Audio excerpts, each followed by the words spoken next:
You want to be hardcore, you want to be extreme. Well, if you're like the Sandman, then you're listening to the podcast Drunk Wrestling History, dudes. And please be drunk when you hear it.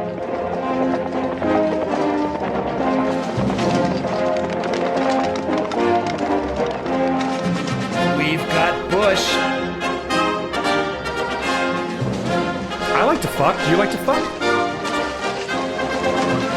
It's just money shots, chairs all over Barrett. Those guys with bang butts think they're a big deal. My dick is small.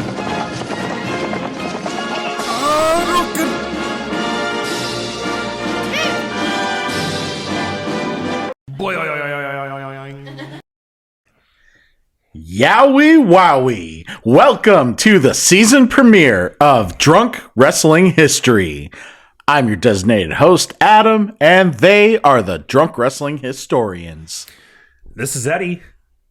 I intend to get properly fucked up if no one disagrees. Nice. And this is Scott. For those about to drink, we salute you. Wow, really up in the intros. I like it. We're very high class around here, Adam. Yeah, but what I didn't up was the actual show intro, and you asked me right before I hit record if there was a new intro, and I just said I'm going to play the intro. I just didn't answer you. That was because there was no new intro. So this is the season premiere, in which we normally play the new intro, and there's a very good reason why there isn't one. I forgot to make it. Not that you've been busy with work or No. preparing for the roast. No. Just You were in no excuses. You were in Alaska and Canada for how many weeks? Yeah, you were on like a 3-week vacation. Well, so like a week ago, I remembered. I was like, oh shit, I got to make a new intro. We're going to record next week. And I started getting clips. So like if you see it, I could show you on my phone. I have screenshots of the times on the episodes. Right. Because I had somewhere I'm like, oh, I know someone said this dumb thing in this episode. So I'd play it, listen. It happens a lot. Screenshots, Yeah. so I have the time. Then I forgot. I just completely, this week was busy. I had a lot of shit going on. And it kind of occurred to me earlier today. I was like, well, fuck, it's too late now. It's too late now, yeah. Yeah, it's too late. So there's no new intro, but I'm going to do my best. I mean, we're not recording for another month, so I should easily be able to do it. By So- episode 2 or 3, there will be a new intro. Probably 3 or 4. Well, it would be 2 or 4, right? We're going to record episodes 2 and 3 next time. It's Oh, right, yeah. It's not going to be not ready for 2, but be ready for 3. Oh, that's right. Yeah, the roast counts as technically 1, right? No, The roast was that's the last finale. week. That's the finale. Oh, that was the finale. So this right now is episode 1 of the new season. Okay, and then we're recording 1 more, so that'll be episode 2. Oh, you're right. I forgot we were doing. Oh no, but that's part of last season too. We just haven't done it yet. Oh, Yeah. what a shit show. Well, we're like, you know how they filmed like all of Lord of the Rings at once and then broke it up into 3 movies? Yes. Like we're kind of the same way. Like we record our episodes completely out of order. Yeah, and I get very confused as to what the fuck's going on. Yeah, but we're way more interesting than fucking Lord of the Rings. And I keep Way asking more. for second breakfast. Yeah. Yeah. Yeah, all they do is walk in those fucking movies and none of us like walking, clearly. Fuck that. I'd rather eat pizza. Season 5, shit hasn't changed here. Welcome to our show. We are glad to have you all on this ride that is Drunk Wrestling History with a designated driver, of course. Don't be stupid.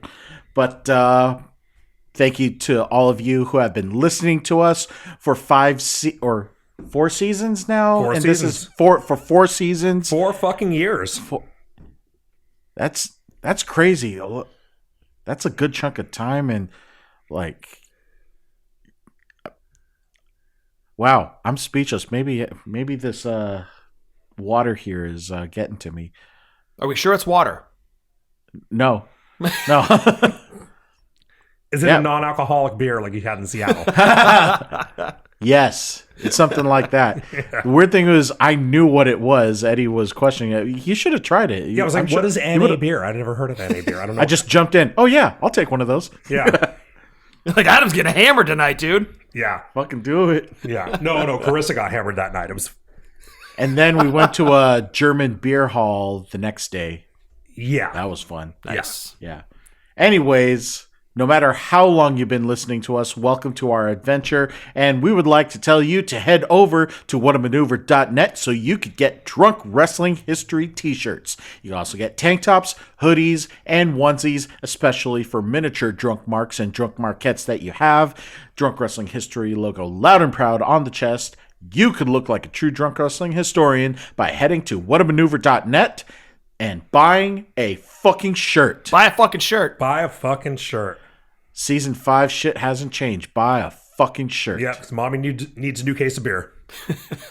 Yes. Speaking of, while Eddie takes a swig, what do you have to drink?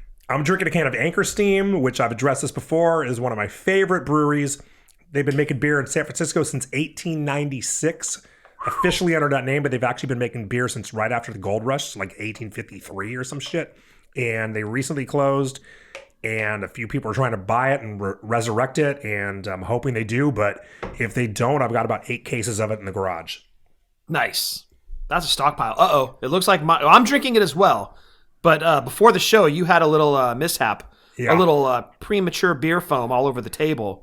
Happens to a lot of us, dude. Yeah, I'm routinely premature. Right. It happens. You're- Mine's you- doing this. I'm getting the pre. See the pre already happening on the top? Let's see You what have happens. a little bit coming out. It's not shooting out like Peter North. It's like Peter South on top of you. Oh, yeah. There goes mine. How to do. All right. Good stuff. Not too much of a mess. No. Not as much as of a mess as I usually make. It's not the first time I had a little bit of foam on my mustache. Yeah. That's what it's used for. He's an expert. I make a bigger mess than you. I'm still a couple years younger Clean than you. mustache. Flock that Christmas tree, sir. I got some agua and some DC in hand. Good old DC. Oh, yeah. Which apparently is Diet Coke. I just learned that abbreviation tonight. Yes. Yeah. Yep. It's DC. I think I don't know how long ago it was. It was frequently referred to as that, and then the trend just stopped. Good. So let's acknowledge retro pop culture. Got some DC. There it is. Yeah. Boom. Bringing it back. Pretty much, we want to thank all of you for listening to our roast of Tony Khan. It was an all elite time, and all elite time recording it with plenty of company, sharing laughs, and also some reactions of, oh my God, why would you say that? Yeah. A few of those, yeah. How could you write that? Well, Because it's a roast, folks. It's easy. You write it down, and then you put be a down the terrible pencil. person. Yeah, be a terrible And person. lean into it hard. Yeah. It's the spirit of the roast. Don't be offended. We roast who we love, and That's right. Yeah, that's right. how we survived that particular all elite roast. But for season 5, we are going to start it off with a tribute to a near and dear wrestler. It's now been 3 months since he passed. No, not quite that long. It was like the end of August. It was the last week of August. Actually, it was the Last week of day. August. It was the day before I went on vacation, so that would be like August 20 something. I have August 24th. Because I remember. Oh, so this. God, is, has it been that long? Yeah. Okay. So check it out. Holy shit. So this is one of those I remember where I was when I heard about it. Like Yeah. Like Michael Jackson died, 9/11, Macho Man died moments. Yeah. I was at work. I remember the specific place in Oakland, and I got a text from you, Scott, and you said Bray died, and I was like, wait, what? And I looked, and I think it hadn't even hit any websites yet. Yeah. And then like 15 minutes later is when it finally hit. I'm like, how'd you even know? And you said you saw it on Facebook Messenger? In our Facebook group, Okay. somebody put in there, Bray died. And when you read that, it doesn't register, right? Just like with you, you're thinking, wait, what the fuck? Like, Bray who? not Bray Wyatt, right? Right. There's no way. He's Even so though it's young. been several months, it still feels fresh enough to be like, no, you're kidding me. He didn't die. It still doesn't seem real. And Yeah. especially like it wasn't from an accident or Right. something right. like that. It was like something health-wise happened to him. Mm-hmm. Like, you got to be shitting me. And then the Triple H tweet Yeah. came out. I think that was the main one. And Eddie told me about it. I was at work. But yeah, we've already said it. But today's episode is dedicated to Wyndham Lawrence Rotunda, a.k.a. Bray Wyatt. Yeah, so Bray was I had a very love-hate relationship with Bray Wyatt. You did. You and I have had a lot of arguments about this. Yeah, and I'll get into that as we go through this. But not love-hate with Bray Wyatt. No, not as a person. Love-hate with Bray Wyatt / The Fiend character. Yes. Yeah. And we'll get into this. But I always recognized his talent. You know what I mean? Even when I didn't like what he was doing, I was like, what a fucking talented guy, to be able to become a character and commit to it. It was really incredible. Yes. He was really special. The son of Mike Rotunda, you know him better as Irwin I. Shyster. Irwin R. Shyster. Irwin, IIS. Wait, what? Hold on, what? Irwin R. Shyster. We're trying to have a memorable, he was fucking the internal respectful episode about Bray, and I'm fucking up his dad's name. Shit. Okay. Well done, Adam. I try. Season 5 off to a great start, everybody. Well, Eddie Irwin and I are R. actually, Shyster, IRS. Eddie and I are so old that we actually know him better as Mike Rotundo. I don't. You're shitting me. Really? Because I was so young when he was Mike Rotundo. Because when did he leave WWE? 86? Or something like that? Yeah, it was 86, 87, somewhere in there, because he was teamed up with Spivey for a minute. Right, but they weren't really exactly top guys. You know what I mean? No, US Express was not. I don't think they were ever on a Saturday Night's Main Event.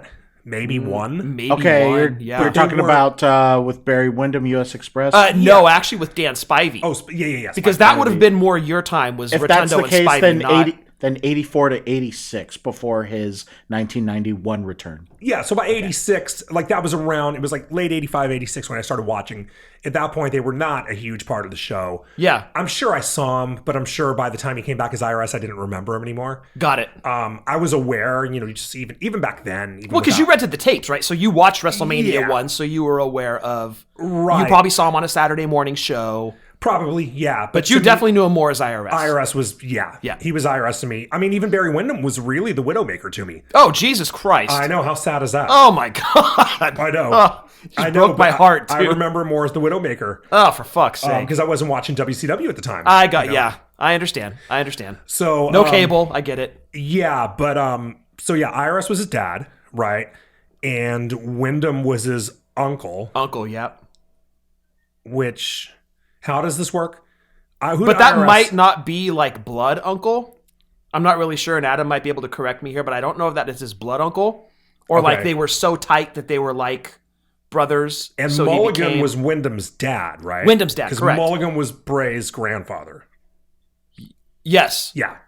Blackjack Mulligan, for people who don't know who we're talking about. Right. And then brother Bo Dallas. Yeah, and his brother was Bo Dallas. So he was like deep, like wrestling family, right? He's like third generation. Yeah. And I don't remember them ever mentioning that on TV, that he was a third generation wrestler, but they probably did, and I probably just don't remember. Well, a lot of times that can be like an albatross. Yeah. Right? Like you don't want that attached to your hip. You want to be Bray Wyatt. You don't want to be Mike Rotunda's kid. Yeah, exactly. Yeah. It works for Cody Rhodes, doesn't necessarily work out for like Eric Watts. Or David Sammartino. Or, Jesus, yeah. That did him That's no like favors. the best case. Yeah, of don't although use to be the last fair, name. like nothing was going to work for him. No. I have a better shot of making it as a pro wrestler than David Sammartino did, dude. Come on now. Yeah, I mean, you talk about charisma vacuums. Oh my gosh. Oh, this guy's a regular Dyson. Yeah. Yes. So he was just a kind of a natural athlete. He was a state champion wrestler in high school, and he played college football. And he went into wrestling early on. I forget what year he was, but he was born in like the early 90s. So he was young when he started in Florida in FCW. And he made his TV debut as Alex Rotundo, and then he changed it to Ross Rotundo. Neither of those names are very good. Nope. And that kind of made me wonder, why didn't they want to have him be Rotundo, especially or his real name? You know what I mean? And then why did they make him change it later? I don't really know. Or I don't know that they made him change it later. Maybe he did. And then he turned into Husky Harris, which was one of the worst fucking names. Awful. I guarantee he didn't come up with that name. He would not have come up with a name that fucking stupid, dude. Right. That had to be Johnny Ace, right? Well, I mean, look, Otis isn't called like Rotund Otis Right? Like, come on. You don't do that. Like, stop. Like, we don't. Okay, we get it. The dude's big. You don't need to put fucking Husky in front of his name. Right. I mean, they're not calling Kevin Owens like Joe Stomach, right? Like, come on. No, but it would have been great if they had. In your book, yeah. But so he was on season 1 of NXT as Husky, and he had his pro was Cody. I think season 1, right? I believe so. Whatever season. Cody was his pro. And, that NXT season ran its course. The original NXT was kind of fucking dumb. Yeah, it was dumb. It was before it was even a brand. It was just a TV show called NXT. NXT, it was that reality show or that competition fighting for that WWE contract. Yeah. It was what replaced the WWE brand of ECW. Yeah, Right. so it was almost like they're trying to make it tough enough. Almost. Yeah. Where they were doing like these stupid competitions and bullshit. Except doing it at the stadium instead of at the performance center or a place to train. Right. Yeah. Right. And it wasn't long before he showed up on the main roster as part of the Nexus, which if you want to hear about the Nexus, go back and listen to our Nexus episode. No idea what number episode it is, or if it's even still on the podcast platforms. You might have to find it on YouTube. Probably not. I don't think it was 100 episodes ago, but whatever. Go back and listen to that, and we'll tell you all about the disaster and the squandered potential of the Nexus. That's the best way to put it. The thing I noticed, he was kind of like a third tier Nexus member. Right. Because you kind of had your top guys and you had your middle of the Nexus guys, and then you had him and McGillicuddy. And they were sort of like almost afterthoughts. Like they really just didn't matter. Yeah. But you could see when he would have a match, the dude could move. You know what I mean? You could see he was a natural athlete, and he was a big motherfucker. Yeah. In fact, one of the announcers called him a tank with a Porsche engine. And I thought that was the best way to describe him. Exactly. Yeah. They used to call him that. I forget who it was that said that. I don't think it was Cole, but they said that about him all the time. Yeah. It was sort of like if it was around that time, could have been Matt Striker. Could have been. Maybe. Could have been not. Or not. 50-50 shot of getting that right. JR? Was it JR? I don't remember. I don't know. But yeah, that was a really good way to describe him. Yeah. Totally. Yeah, tank with a Porsche engine. Yeah, because he was big. He worked like the Samoans. Yeah. Almost. Like a Umaga. Right. Type. Or a Solo. Right. Didn't last long. The Nexus kind of, because this was like October, I think. So the Nexus has been there a few months already. They were sort of they were 2 months from winding down. Like, it was December when they literally buried Wade Barrett under chairs. Yep. And that was basically it. So he's kind of set up, I don't want to say set up to fail, but he was not brought in a position that was going to be advantageous for him. Yeah, if Nexus had a shelf life, so did Bray Wyatt. Yeah, exactly, yeah. Yeah, because really they all fucking just kind of that was it. Petered out. That was it. But then he went back to NXT, and it wasn't long before he started the Wyatt family. He became Bray Wyatt, and then he got hurt, and he stayed on TV by putting the family together. And that's where the whole gimmick started, but this was before NXT had blown up, right? Right. I'm not even sure if you could get it on Hulu at that point, because when it started, it was kind of, you could only get it like on a few local TV stations, like in Florida and shit. Then it hit Hulu, and that was when I was hearing so many good things about NXT. Yeah, same. I actually ended up subscribing to Hulu specifically to watch it. Same here. So I started watching like mid 2013, maybe summer 2013, and they were one of the coolest parts of it. I thought they were so fucking cool. Yep, and you could tell they had something with that product too. Yeah, Oh yeah. You could even see then, right? Yep. Like even it was before it really became what it was gonna become. Yeah. It was already pretty cool. You're like, well, they're doing something different over here. I'm liking this. Yeah, like they're going to build these guys up. There's no way they can fuck them up when they hit the main roster. Yeah, right. Shit. See the vaudevillains. Right. Yeah, or Ascension. Yeah. Yeah. Oh, God. Yeah. Shit. I mean, the list could go on, right? Yeah. American Alpha. They end up coming up to the main roster in June, and it was even cooler there with it being in the big arena with the production. And it was just the coolest thing anyone had ever seen, right? With the music. Yes. Did they have maybe, I don't know if I say the best, but one of the best ever for the music to match the gimmick. It was perfect. It's like only a couple people been in that it's territory. Subtle, yes. But it definitely has that eerie feel. Yeah, it captures the spirit of what the Wyatt family is. Yeah. So perfectly. Yeah, the look of it, the way it was lit, and him dragging the chair out there. and the damn lantern, like he's walking around a swamp at night, and the creepy music playing. It was just the coolest fucking thing. Yeah. Drunk fact, he's the only person ever who was able to blow out an LED light. Right? Well, that's how strong. special he is. Yeah. He's strong. Yeah. I always thought it was funny when he would do that. He'd blow the lantern out, and it's like, that's an LED, dude. And I can see your hand on the bottom hitting the switch. Hey, imagination. Yeah. But it was clear they had plans for him because his first feud was with Kane, and his first match was a Ring of Fire match at SummerSlam. So boom, right away, your first match is at fucking SummerSlam with a former champion. Kane is the only one to have been in every single WWE Inferno match. So right off the bat, that's a big rub. Yeah, for sure. Yeah, exactly. You're being entrusted with this top star in this specialty match. Absolutely. I love it. Yeah, totally. He ended up winning it after a run-in by the rest of the family. And it wasn't long before he moved on to a feud with Daniel Bryan. They had a match. It was Harper and Rowan versus Punk and Bryan at Survivor Series. They lost. But it was, I don't know what it was. Bray Wyatt just hated Daniel Bryan. It was kind of funny, actually. Yeah, it was hilarious. Yeah. Their feud was fantastic. Yeah, and this is right when the Daniel Bryan shit is going on where he's really heating up. Yes. Because that same SummerSlam is where he came out and he won the title from Cena. Yeah. And then Orton cashed in the Money in the Bank on him. And he had heated up so much with the Team Hell No shit, and the crowd loved him so much. And then you really felt fucked over at the end of that show. Oh, yeah. And that was kind of like the birth of the Authority. Right. So like Daniel Bryan was like the hottest thing in the company at this point. Yeah, so for them to put Bray Wyatt in a program with him, you're right. They had big plans for this guy. Yeah. They're trying to heat both guys up. Exactly. And I guarantee they already knew Bray was going to work with Cena. Yes. At WrestleMania. So they were like, let's heat him up with Bryan. Right. He's like the top, people love this guy. Yeah. And that was actually a really cool thing that they had going on. So fast forward to the Rumble. And, or actually, no, the last Raw of the year, Bryan beat Rowan and Harper in a gauntlet match to get a shot at Bray. He got a shot at Bray on that show, and then Harper and Rowan ran in and beat him down and just beat the fuck out of him until he agreed to join the Wyatts, because Bray had been demanding he join the Wyatt family for weeks. Yep, so they put him in a jumpsuit. They put him in it was like a like coveralls, like Billy Joel in the Uptown video girl. Uptown Girl video. Yeah, he looked like a mechanic joined the Wyatt family. But same as Rowan. He's working on their cars on the yard. Yeah, exactly. Yeah. He's like fixing some like 45-year-old truck with fucking no paint on it, like out on like dead grass. He's underneath tractors and shit. Yeah, he's out in the back 40. Yeah.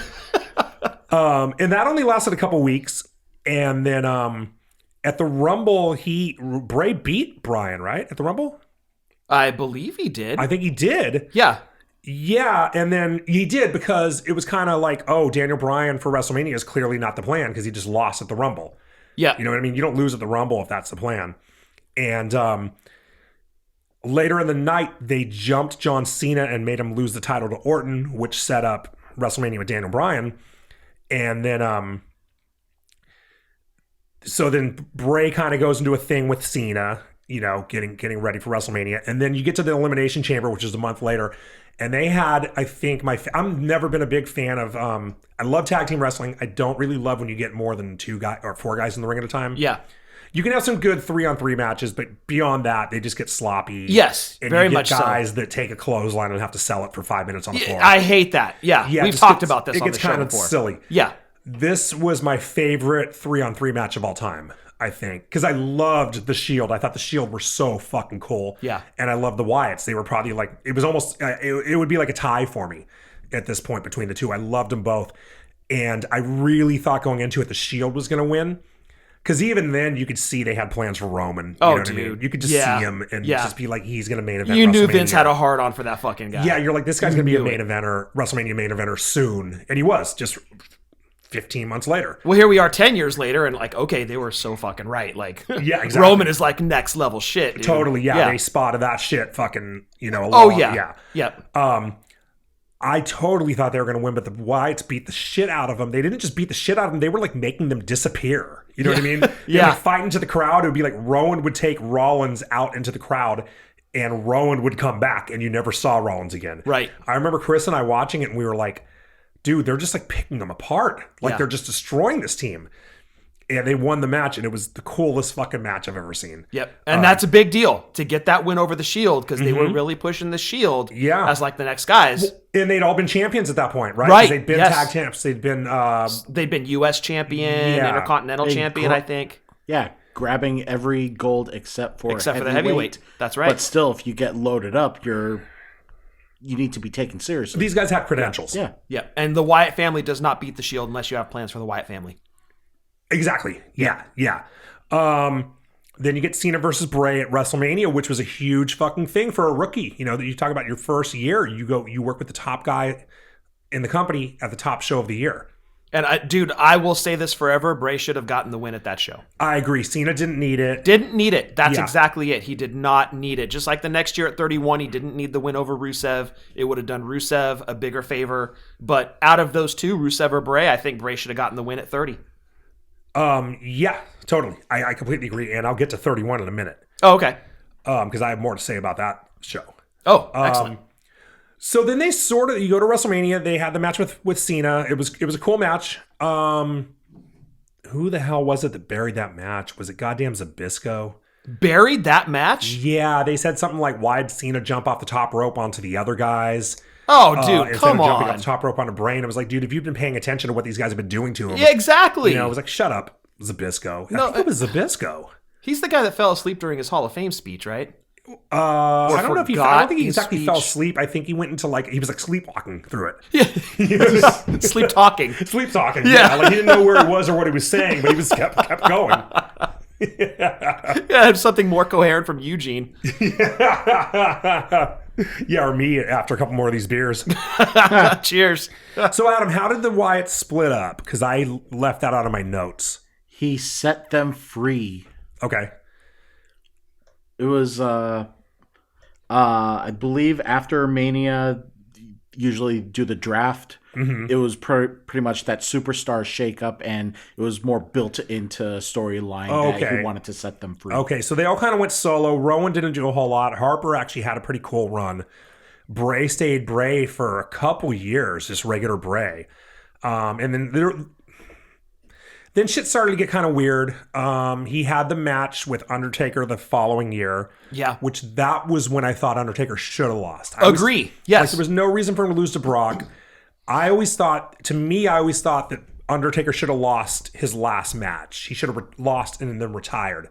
So if this is not the year you're going to retire, don't lose. Right. That would have been a great time for him to retire because at that point his best matches were already behind him. Yeah, and what did the win over Bray at 31 give Undertaker? It gave him nothing. Nothing. And then Undertaker only had like 5 matches after that. One was the Saudi match, which was fucking a shit show. Garbage. One was Roman the following year, which his hip was fucked and the match sucked. Him and Kane versus DX. And then you had the movie match with AJ, which was actually really cool for a movie. Yeah, but I mean, we all could have lived without it. Exactly. You know, him going out against Bray would have been the move. I know that he doesn't agree with that, but that's my feelings on it. Well, and here's the thing, too, is if you fantasy book and you give Bray the win over Cena at 30, you give Bray the win over Taker at 31. Yeah. Now you've got a main eventer on your hands. You got a motherfucker. Yeah. Dude, that is a beast that, I mean, he is going to be one of the strongest guys in the company. Yeah. I understand you have the Golden Crown on Roman, but Roman's going to need somebody to feud with over the years. Why not push that chess piece in and have that be Bray Wyatt? It could have been fucking Bray instead of Brock. Yes. Because you had Brock and Roman that year at 31, which was fantastic. That's great, yeah. But then it was Brock and Roman, not the next year at 32. No, the next year. At 34. Yeah. 34 was Bray and Roman, which was, Brock and Roman. Brock and Roman, I'm sorry. Yeah. Brock and Roman at 34. And then you had him again at fucking 38. Yeah. That could have been Bray all along. All along. You're totally, and it would have been better. I mean, yes. The one at 38 was pretty good. The one at 34 fucking sucked. That was not good. And it didn't help that it was New Orleans and everyone just wanted to get to the bar. Well, yeah, they were fucking hammered already at the fucking arena. Yeah, it was a beach ball and everyone was leaving. They're like, fuck this. Yeah. Fuck this. The show was too long. And yeah. But if it had been a very strong Bray going into that, nobody would have left. Nobody would have shit on it. There wouldn't have been a beach ball. Nope. It would have been some serious shit. So they really dropped the ball with him at that point. Then he just sort of they didn't really do a lot with him. It kind of got to the point where it was like, all you do is talk. And there's everything really, about him is just production value, and it was the same production value. Yeah, and it was like, I don't know why to even like you anymore other than you wear really cool pants. You know what I mean? You wore those cool white pants with the fucking holes in them and shit. Yeah. He kind of just, it kind of got to be the same thing week after week, and it was because they just weren't doing anything with him. I agree, yes. And then they had him work with Orton, which was cool, and then Orton burned him alive in his house or whatever. We were at that show, yeah. We were at Payback. Yeah. It was that. Oh, that's right. I forgot that was Payback. You were there? Yeah. Yeah, okay, well, that was the month after he and Orton had the match where, like, maggots were in the ring. Yes. Remember? And I was like, dude, I was trash. We were there. You weren't there, but I was there, and I was way into the match. And then that happened. I was like, oh, for fuck's sake. Yeah, for fuck's sake, right? They're making it stupid now. I think I went to take a piss during a Randy Orton match. that should not happen. I was like, get the fuck out of here. Randy Orton's selling maggots. Yeah, he's selling maggots. Like, oh my God, there's really fucking maggots. Stop 6 foot cockroaches. Yeah. You know, RKO all of them. Yeah. Now, it was a ring full of dicks. I would understand the fear, but yeah, and I think this is kind of so. It wasn't long after that. So the last we saw of the Hell in the Cell you went to was the Fiend, right? When did we? Yes, when was correct. the last time we saw the actual Bray Wyatt? Does anyone remember? Oof. Good question. I don't remember, but at some point he got. I should have looked this up, but I literally did my notes like 4 hours ago. Sorry to the listeners who were expecting a good episode. Yeah, I think that Hell in the Cell was 2019. Yeah, it was. It was 2019, so right? That was the Fiend. It was already, yeah. Whatever the circumstances were, maybe it was the fucking. What year was that? No Way Out. That was 17. Okay, then it wasn't that. Whatever, it doesn't matter. Okay, Eventually, it looks like it was about 2018 when he teamed with Matt Hardy. okay. Mm-hmm. Oh God, I forgot about that. So pretty much after that. That's right, they were tag champs. After that title run, we were there. Yeah, that's right, we were there. But yeah, just after that title runs, looks like slowly. He kind of just Yeah, went slowly away, right? went out. Had some. Looks like he had some injuries after. I think it was. After they lost that those tag titles. Okay. Looks like to the B team. Oh, my God, God. dude. Okay, clearly they have no idea how to book Bray Wyatt at this point. He's When you losing have to him- the B team. And when you have him teaming with Matt fucking Hardy, like, Yeah. come on. A literal B team. Right. Yeah, Matt Right. Hardy. Yeah, right. A guy who can barely walk. Yeah. When he shows up, people are like, where's Jeff? I mean, come on. Like, why is Bray teaming with him? Yeah. I mean, I enjoyed it at the time, but That's what people say when you show up too. By the way. where's Eddie? No, where's Jeff? Oh, shit. For fuck's sake. It looks like the healing for those injuries would be about a year. Okay. And then Then he came back. and as then Fiend. the Firefly Funhouse segments started. Okay, and you liked this Firefly fun. I enjoyed it. Firefly Funhouse. I enjoyed it because Bray, as you mentioned earlier, would invest 100% into a character. Yeah. And you truly believed that he was off his fucking rocker and he was going crazy. Right. And this was another extension of his personality. Yeah, it was like a twisted Mr. Rogers. Yes. It was like Mr. Rogers was on like fucking drugs or something. Yes, I loved it. I really didn't mind it. I just didn't like his attire, dressing like an 80s dad with the brown sweatshirts. Yeah, yeah. But And I the orange really pants. Dressed like Cliff Huxtable. or Cliff Clavin when he's not in his male uniform. Yeah, right. Yeah. But just that concept of, oh, it's playful. It has to be a welcoming, juvenile. Yeah, because he's playing with atmosphere puppets. here. Yeah. But then twist it the wrong way. These are actually dolls that get into your fucking head. Yeah. So he starts doing those vignettes at week after week after week. And every week you don't know what he's talking about. He's talking.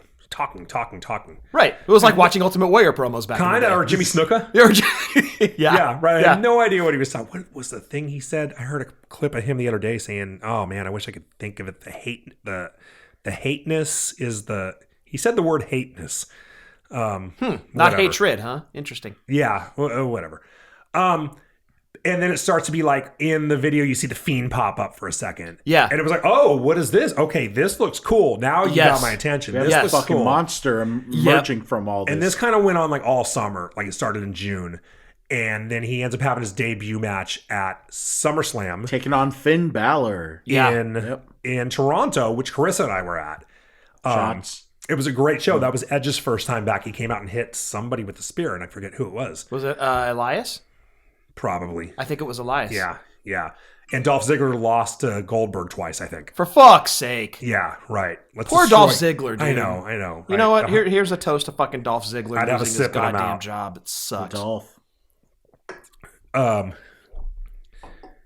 he came out and just squashed Bray. And it was so he has Finn. the same music, or Finn. Yeah. He has the same song, but it's a re-recorded version by Code Orange, which was fucking awesome. Yep. The lighting was all red like Kane used to be. Yes. He's in the striped pants and the weird shirt and the crazy mask, and it was so cool. And he comes out and destroys the guy. Yep. And I was like, all right, here we go. Bray Wyatt is back. I'm loving this. After the match, Finn is just standing there in the middle of the ring, shell-shocked. Crowd's going, holy shit.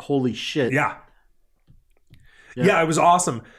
And then he wrestled, I think, 2 more times that entire year. And that's the problem, right? Because when you're getting weekly vignettes of a guy, they're building a character. Right. When we saw these back in, like, say, the 90s, Razor Ramon, for example, you got, a month to 2 months of vignettes. Yeah.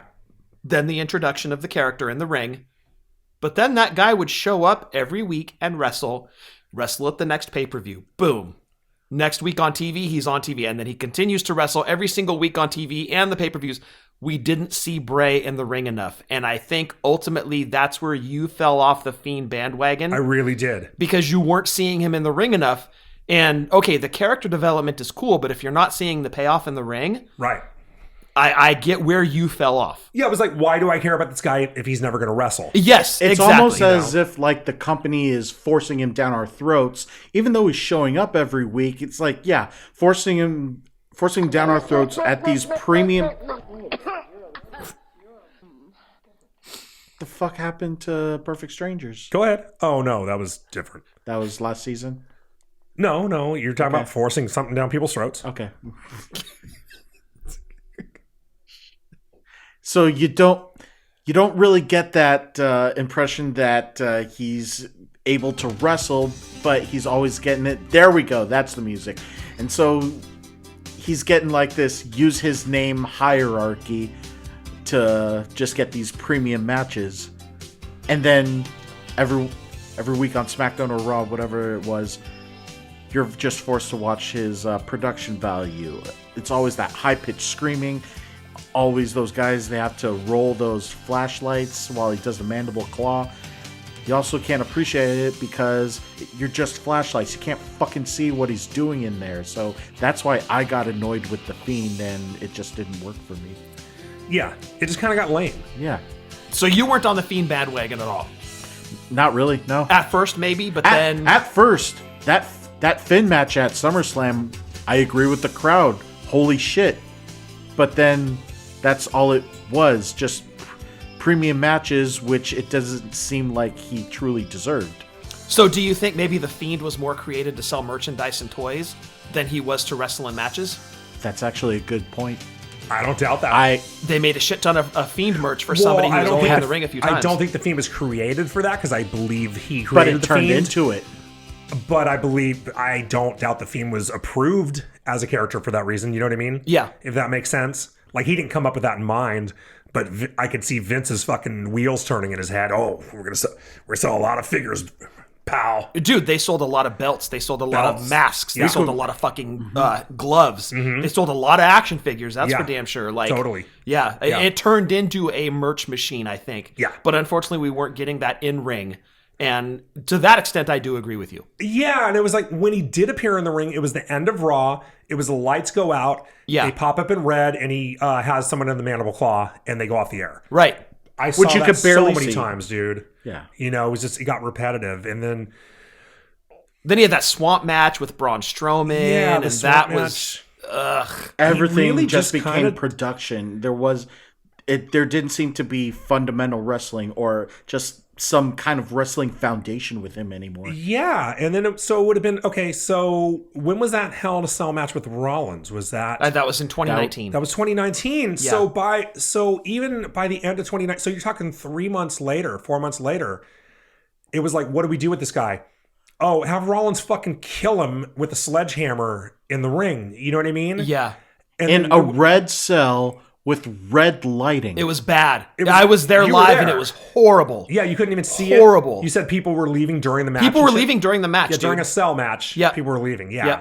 And it was the worst. They DQ'd Rollins in a cell. Awful. Like, you should be able Awful. to fucking shoot a guy during a Hell in a Cell match. They really booked themselves into a corner with that match too, because Rollins was like the face champion. Yeah. But Bray was popular with the kids. Right. So you had two faces going at it in the ring, and then on top of that, you have... so what do? We hit him in the head with the sledgehammer, traumatize the kids. And on top piss of off all of their that, parents. the entire appearance of everything looks like shit with fucking red on red on red, and it's just... It was garbage, dude. The fans Yeah. were booing. They're fucking leaving. It was a shit show. Right. It was really bad. So then at that point, he really suffered from bad booking. Yes, absolutely. So after that, now you got to write him off TV, right? Then fucking COVID happens. Right. Then you don't bring him back to fucking work in the Thunderdome. I don't think he came back. If I remember right, he didn't come back until after the Thunderdome era, right? Or did he? Well, he wrestled in that WrestleMania. Oh, right. That 36. Shit. Oh, God. That shit Cena match that everybody was like interpreting like it was the fucking Torah. You know what I mean? It was like, which by the way, he won. yeah, he beat. Yeah. Okay, so he did get his win back from Cena. I would rather have the WrestleMania 30 win than that WrestleMania 36 win. Yeah, right. That right, would have done totally. so much more for Bray, however many 6 years previous, Yeah. than that win at 36. Like, Right. you're not doing much for him at that point. No, I mean, it was garbage, and it was Yeah. a movie. It would be like winning on Hulk Hogan's Rock and Wrestling. right? It was shit. It was complete Yeah, trash. yeah. And I'm sure a lot of people listening to this are like, fuck you, that's the best match ever. No, it's not. It sucked. Okay, to be fair, I enjoyed it. I know you enjoyed it. You're wrong. I enjoyed it for what it was, because if you can enjoy the Undertaker graveyard match, you can enjoy that Bray Wyatt match. I completely disagree. It's okay. It was a mess. There was Undertaker- no continuity to it. Yeah, Undertaker and fucking AJ weren't like transporting through dimensions and shit. No, but it was still like they were, okay, cut. All right, now we're going to put you guys over here. Okay, we're going to do this bit. Okay, cut. Yeah, but at least it was something that could happen. Like, two guys could beat the fuck out of each other in a boneyard at night. Yes. Like, they're doing costume changes and shit and traveling through time. It was complete trash, dude. It was fun, and it went along with the whole Bray Wyatt character. Like, sometimes you just got to let your imagination go, right? And be like, okay, fine. But who counts that as a real fucking match? Like, does anybody be like, oh, Bray fucking beat Cena at WrestleMania? No, he didn't. Right. No, he fucking didn't, Yeah. because that was a gimmick match. Enjoy it for what it was, but don't count that as... The match at 30 should have ended in a win for Bray, not the match at 36. Yeah. And it was part of why that was the worst WrestleMania of all time. 36? No. 36. That was the Thunderdome one, right? Yeah, But you can't really blame him. Right, that's a big asterisk. So next only to that. WrestleMania I've never rewatched, except to pull clips for Wrestling versus Porn. Nice. Nice. But also Thunderdome era, you get when I think it was Drew, you would get they had the puppets appear in front of the screens that made the crowds. So now you have actual big ass jacked fucking wrestlers getting scared by these hand puppets. And now I hate The Fiend more than I even did. You know what I mean? I'm like, dude, now come on, man. Like, are you really trying to insult me? You know, like it's wrestling. I know I'm expected to suspend my disbelief, but now you're having guys be afraid of puppets. yeah. Fucking come on, dude. Like, this is just fucking for children. If now, it could It's at just least be a stupid. demented version of that puppet like you'd see at Universal Studios, that's one thing. A demented version of that buzzard puppet? What wasn't demented about that? I'm just saying concept-wise, like, humanize it. Okay. Yeah. Like Marianne from Brooklyn. Yeah. So anyway, okay, so so eventually they just do all this shit to him, and then it was at WrestleMania last year. What did they do? They lit him on fire or some shit. Eventually they like lit him on fire, I think. Yeah, the Bird Right? Bray Wyatt. Yeah. And that was the last time. I Or think that was the Burnt last. Fiend. I think that was the last time you saw him. And it's like, well, yeah. What do you do to him after that? yeah. You know, nuke him. You know, Right. Like, you kind of blew your load. Yeah. With him at that point. Like, I guess this is the end of the Fiend. Yeah. And I don't believe we saw him again I think you're right. after that. And then And then he that got was like released. late last year. Then Was he released? Yeah. Oh shit, I forgot he got released. Well, yeah, they did Burnt Fiend. That's right. And then he kind of disappeared for a while, and you're like, okay, when's he coming back? And it was like he got released. Yeah, pretty much after Roman got the Universal title off of Braun, because the SummerSlam match was between Bray and Braun. Yeah. Yeah. He got it off of them, and then ironically, both of them are gone. That's right. Yeah. That's right. Yeah. And Alexa is then stuck with the partnership gimmick. That's right. I forgot. Yeah. Alexa. Yeah, because I was like, oh, cool. Alexa's going to get cool again now. Yeah. Then she got pregnant and got less cool. Congrats to her. Gonna give birth to a beautiful kid. Jeez. That means she puts out, though. Pig. Oh, Love you, Alexa. And then unfortunately, that brings us to now. Like, the dude just fucking out of the blue died. They brought him back. They brought him back, and then that big production they introduced. That we were there in New Orleans. We were. So they did the pay-per-view where they brought him back at the end of the QR show. Codes before that. Yes, it was a whole Chase the Rabbit thing, and then they brought him back at the pay-per-view, which you were over at our house, and we watched. We literally fast-forwarded to the end of the pay-per-view just to watch them bring Bray back. That's right, yeah. And they did a whole thing, and you're like, okay, cool. Hopefully this is the Bray we've been waiting for. Right. And then, we were in NOLA for his first in-ring interview after that pay-per-view appearance. Right. And that was the heartfelt one. Yes. Oh, that was beautiful. Yeah, it was. It was, because you could tell, like, mental health issues, but he talked to a lot of fans that were like, you meant the world to us, and he came back and it meant the world to him. Mm-hmm. You know, and you could tell he was very appreciative to have that spot back. Right. Just tell like he was just surrounded by so much production and bad booking, but man, the guy just loved the industry. He did. Yeah. He did. Yeah. And as he was born for it, you know what I mean? He was, and as you pointed out, anything he was given, he committed 110% to. He really did, yeah. Yep. Yeah, you're right. And it was after that, the White Rabbit and all that shit. Yep. And then, it was like, cool, he's back to being himself. And then he started with the Firefly Funhouse shit again. But I was like, okay, let's give the guy a chance. Yeah. You know, I could live with Firefly Funhouse. It was like, maybe it's going to be cool this time around. And then, dude, it was like, that was October. Was it by January he was out? January, he has that Mountain Dew black match with LA Knight. Yep. Yeah. And then that was that. And then it was like, you kept hearing, oh, he's hurt. Everyone kept thinking he was hurt. He was hurt, right. Then it was like, no, he has some other kind of health issue. It was just rumors, you know, Meltzer's like, oh, I think he fucking had his nose fixed. Was it his teeth? Was it his teeth? He said about Charlotte? Meltzer kept saying, I think he's going to come back this week, but he might not. But he might. Yeah. It could happen, but he might not. He's going to come back, but if he doesn't, the plan changed. Right. Yes. Yeah. And then boom, out of the blue, August, fucking... he's dead. I was like, holy shit. Yeah. Fortunately, it was a complication due to COVID.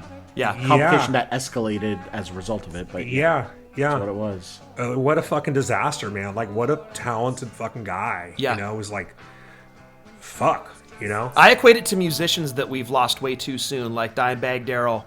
Yeah. I'll use him as an example. Like, you think of what could have been, especially like with all the reunion shows that bands do, right? Like an actual Pantera reunion with Dime would have just been gigantic. Yeah. You know, and we lost him way too soon. Mm-hmm. And I'll definitely equate Bray Wyatt to that. Yeah. Just gone way too soon because, we got a lot of like skewed booking with him, but had they given him a proper path, who knows what Bray could have been in the ring ultimately at the end of his career. Yeah, I think he really suffered from bad booking. I mean, even just for the simple fact that he would have a greater body of work to go back and watch. Yeah, for sure. You know what I mean? Like, think of how many more good matches we could have from him. Yeah. But they were just like, nah, man, just go out and mandible claw the dude at the end of the show. Right.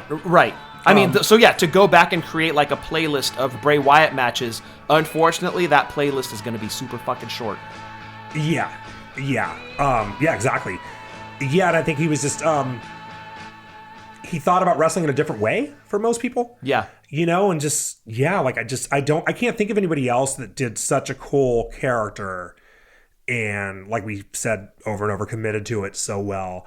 And he was just such a super creative guy. I always thought I could have really seen him having Rob Zombie's career. Like, I wouldn't be surprised if he's kind of done wrestling and he's directing horror movies, like really fucking bizarre horror movies too. Yeah. Oh yeah. You know what I mean? Killer. I could have seen him doing something like that. Like he would have done something. I could have seen him getting out of wrestling, moving on to something else. Yeah. Well, he had to that point. He had. I think his name is Tom Savini. Yeah, the guy who made his mask. Yeah, the guy that made his mask, who's like super synonymous with horror movies. Right. He does that shit, and he made Bray's mask. That's crazy. Yeah, he did Slipknot's mask, and I think he did the makeup. I think he did the makeup in the original Dawn of the Dead. Yeah, so you're not far off the mark when you say he could have gone into that genre. I totally could have seen him being, or like D. Snyder did the same thing. Right, with Strangeland. I could have seen him being like with his name and who he is, and being able to get some people to put some money into shit. Even get Vince to be put up money. Why not? With a WWE movie. See the Fiend Bray and Wyatt Captain direct a movie. Spaulding together. Holy shit! Oh, that would have been fucking awesome. That's great. Yeah. Yeah, totally. That's kind of where I could have seen things going for him. I would have been shocked if he was still wrestling when he was like 45. You know what I mean? I think he would have moved on at that point to something different. Yep. I just wish we had more from him in the ring. Yeah, absolutely. I really do. Absolutely. Yeah. Because what we were given, it was so fucking good, dude. Yeah. I just wish we had more to add to that playlist, unfortunately. Yeah. One-time WWE champion, two-time Universal champion, won the Raw tag team title with Matt Hardy, SmackDown tag title with Randy Orton and Luke Harper, one of those situations, and WWE's Year-End Award, Male Wrestler of the Year, left behind 4 children total, 2 of which were with JoJo. Yep. That's the hardest part, dude. Those pictures, just him being a dad, absolutely wonderful to see. Yeah, and just crushing, thinking heartbreaking what those kids and his wife or fiance, I think she was, are going through. It's just shitty. God, I hate thinking about that, dude. That's just horrible. Yeah. Well, that's our tribute to Bray Wyatt. Absolutely loved him, and just wish he was still with us today. But he and Brody Lee are now together and keeping the family nice and close. That's our coverage. Are you being like extra careful if you're Eric Rowan? You know what I mean? He has that spider to protect checking him. his blood pressure every day. And, you know what I mean? Look both ways before you cross the street. Right? Yeah. You know what I mean? Yeah. Right, dude. Yeah, Holy he's shit. avoiding black cats and walking under ladders and shit. Braun Strowman is injured right now, isn't he? So he is. Yeah. Hopefully, it's just injury. Well, fingers crossed, because never mind. Yeah. You're like, why couldn't Riddle have been in the Wyatt family? Damn it. What the hell kind of production would that be? That takes care of our coverage of Bray Wyatt. What other memories do you have of him? Please let us know on our social media platforms, Twitter, Instagram, TikTok, or whatever the alternates are to whatever they're named. Tell your family, friends, heels, and faces to like, share, and subscribe. Leave us reviews and ratings so that we can keep this drunk wrestling adventure going. With Eddie and Scott, I'm Adam, reminding all of you to enjoy Buzz, watch wrestling responsibly, drink like nobody's watching, and we will see you all next time for another great episode. 1, 2, 3. Bray, we love you. R.I.P. Bray. The clue, he was 12 years old. Fell from the roof on East 29. Kathy was 11 when she pulled the plug. 26 reds and a bottle of wine. Bobby got leukemia, 14 years old. He looked like 55 when he died. He was a friend of mine. Those are people who died. Those are people who died. Those are people who died. Those are people who died. They were all my friends that just died. Church, let the gimmicks go rotten. So they died of hepatitis in upper Manhattan. Sly in Vietnam, bullet in the head. Bobby OD'd on Drano on the night that he was wet. There were 2 more friends of mine, 2 more friends that died. Those are people who died. Those are people who died. Those are people who died. Those are people who died. They were all my friends and they died. Mary took a drive out from a hotel room. Bobby hung himself from a cell in the Tubes. Judy jumped in front of a subway train. Eddie got slit in the jugular vein. And Eddie, I miss you more than all the others.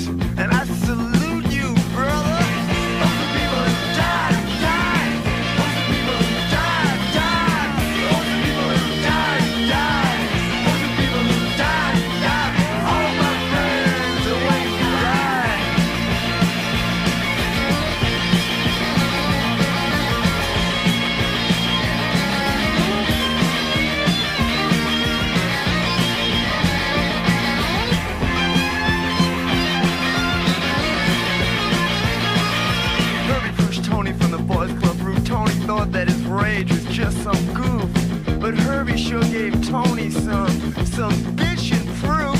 And Herbie said, Tony, can you fly? But Tony couldn't fly. Tony died. Those are people who died, died. Those are people who died, died. Those are people who died, died. Those are people who died, died. They're all my friends, and they died. Brian got busted on a narco rap. He beat the rap by ratting on some bikers. He said, hey, I know it's dangerous, but it sure beats Rikers. But the next day, he got offed by the very same bikers. Those are people who died, died. Those are people who died, died. Those are people who died, died. Those are people who died, died. All my friends and when they died.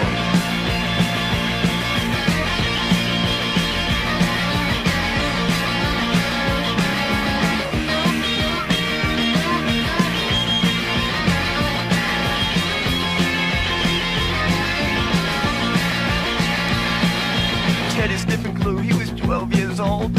Fell from the roof on East 29. Kathy was 11 when she pulled the plug on 26 Reds and a bottle of wine. Bobby got leukemia, 14 years old, looked like 65 when he died. He was a friend of mine. All the people who died, died. All the people who died, died. All the people who died, died. All the people who died, died. They're all my friends and when they died. Cheeseburger and Georgie let their gimmicks go rotten. They died of hepatitis in Upper Manhattan. Sly in Vietnam took a bullet in the head. Bobby OD'd on Drano on the night that he was wed. They were two more friends of mine. I miss them. They died. Those are people who died, died. Those are people who died, died. Those are people who died, died. Those are people who died, died. All my friends that just died. Mary took a drive up from a hotel room. Bobby hung himself from his cell in the tube. Judy jumped in front of the subway train, and Eddie got split in the jugular vein.